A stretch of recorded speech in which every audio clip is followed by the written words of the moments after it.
In 2012, my family moved to North Carolina, and the house we lived in had something sinister within its walls, perhaps a demon or a shadow figure. The most terrifying event, one that still haunts my nightmares, happened one morning when I woke up to find that the power was out. I went to ask my sister, who was 12 years older than me, about it. She mentioned that our parents had gone out to have the electricity transferred back to Michigan or something like that. With no power and no parents around, 10-year-old me decided to take my DS and play a racing game on my parents' bed, which was more comfortable than mine. Their bedroom was located at the far end of the house, with the doorway leading directly into the kitchen and dining room area. What happened next is something I remember vividly to this day. As I was lying on my stomach, engrossed in my game, I suddenly got this uneasy feeling and a voice in my head that said, "Pause the game and look up." I did as it said, and what I saw made me freeze in fear. Standing in the doorway, where the dining room meets the kitchen, was a tall shadow figure. It was at least 7 feet tall, taller than my dad, who's 6 feet 2 inches. This figure wasn't just a silhouette, it had depth, with varying shades of darkness that made it look three-dimensional. Half of its face appeared to have been blown off, as if by a shotgun blast, with skin peeling away from the skull and strands of muscle barely holding the flesh in place. Sunbeams from the skylight passed straight through this thing, as if it wasn't even there. I don't know how long it stood there, staring at me, but eventually, it turned and walked deeper into the kitchen. Before that day, I never understood what people meant by being frozen with fear. Now I do because I was completely paralyzed. I don't know how long it took, but eventually, I felt my body relax, and I could finally breathe again. I remember getting off the bed and praying to any god that would listen that the figure wouldn't still be there when I walked out of the room. Thankfully, it was gone when I checked. I rushed to my rabbit's cage in the dining room to make sure she was okay. She was huddled at the back of her cage, ears straight up, eyes wide, and breathing fast. She saw it too. After ensuring she was all right, I bolted to my sister's room to wake her up. She was a light sleeper due to our awful neighbors, a story for another time, but she let me stay in her room while she slept, and I played my game quietly at the foot of her bed until our parents returned. I never saw that shadow figure again, and I hope it stays that way. This was just one of the many unsettling events that occurred in that house, but it was by far the most intense. If anyone is interested, I'm happy to share more stories, including the ones involving our disturbing neighbors. Edit. Due to popular request, I'll be sharing more events that happened in that house, along with the bizarre encounters with our neighbors. Here's how it all started. From the day we moved in, our neighbors made it clear they didn't like us. Apparently, the people who lived in our house before us were either family or close friends of the neighbors and had been evicted. So, when we moved in, they were furious. While we were unloading our belongings, the neighbor on our right side walked down the street behind our van. He was carrying what I believe was a shotgun, and as he passed my dad, he held it out threateningly and said, "You see this?" My dad, who was unloading my sister's scythe at the time, calmly responded by showing him the scythe. After that, the neighbors did everything they could to make our lives miserable. They would drive their off-road 4x4s on our side of the property line, sometimes even hitting our house with them. My sister was terrified they would try to break in and harm us, so she barely slept at night. The neighbors' dogs seemed to sense something in our house as well. They would bark at our house at all hours of the day and night. On one side, there were 2 large, aggressive dogs, and across the street, there were about 8 chihuahuas that would regularly run into our yard and try to bite us. One night, after the neighbors had been especially obnoxious, I was in the dining room playing with a toy. My mom and sister had gone out to get pizza, so it was just my dad and me at home. My dad was in his bedroom watching TV. Suddenly, I got the feeling that I was being watched. I looked up and saw that my dad's Homer Simpson radio head was staring straight at me.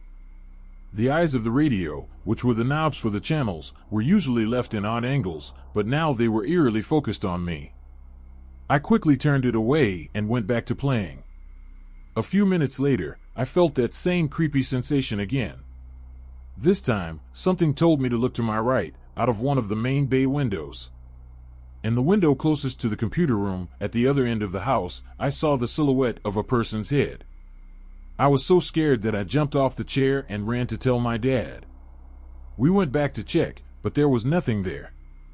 We assumed it was one of the neighbors, but after leaving the house, I couldn't shake the feeling that the head might have been inside the house, not outside.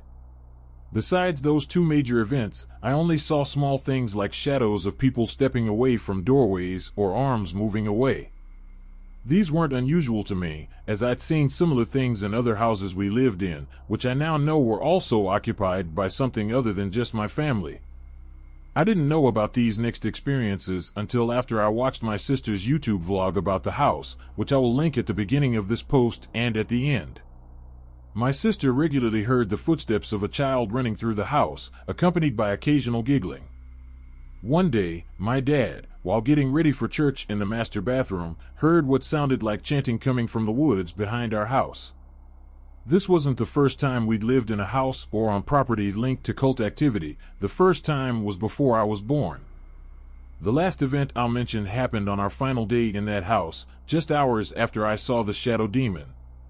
Our parents had returned with a moving truck, and we were all working to load our belongings onto it. When there were only a few things left to pack, my sister and I sat down to read. Suddenly, we heard a strange noise. At first, we thought it was the wind, but no windows were open, and the sound seemed to be coming from the center of the house. We later agreed that it sounded like a man howling or saying hello in a long, drawn-out tone. After searching the house together, we decided to get out of there as fast as we could, and we haven't been back since.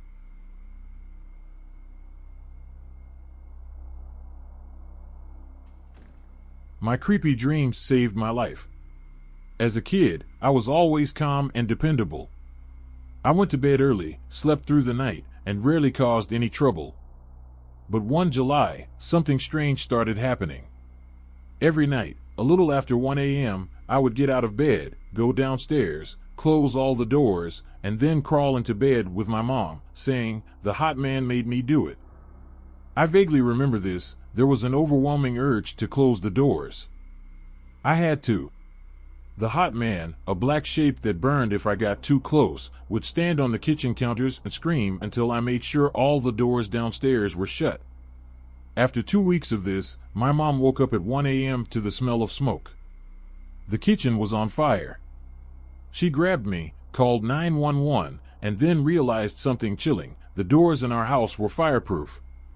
The faulty wiring in the kitchen had caused the fire, and if those doors had been left open, the fire would have spread quickly, and I would have died. We still live in the same house, but I refuse to go into that kitchen alone. Even now, the memory of those nights and the hot man haunts me.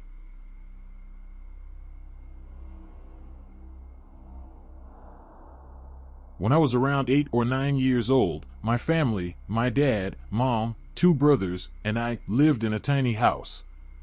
One night, we all decided to sleep in the living room together because there was a late-night singing contest on TV that we loved to watch as a family.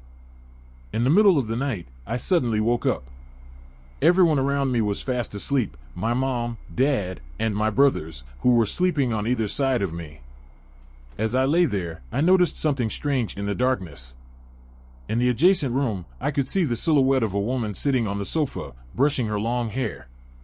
My first thought was, why is Mom brushing her hair in the dark? Still groggy, I turned to my side, trying to fall back asleep. That's when I saw that my mom was still lying next to my brother, sound asleep. A wave of realization hit me like a cold chill. I remembered that my mom had short hair. A cold shiver ran down my spine as the reality of what I was seeing sank in. Terrified, I pulled the blanket over my head, trembling in fear until I eventually managed to fall back asleep, though I have no idea how long that took. The next morning, I told my family what I had seen, but no one believed me.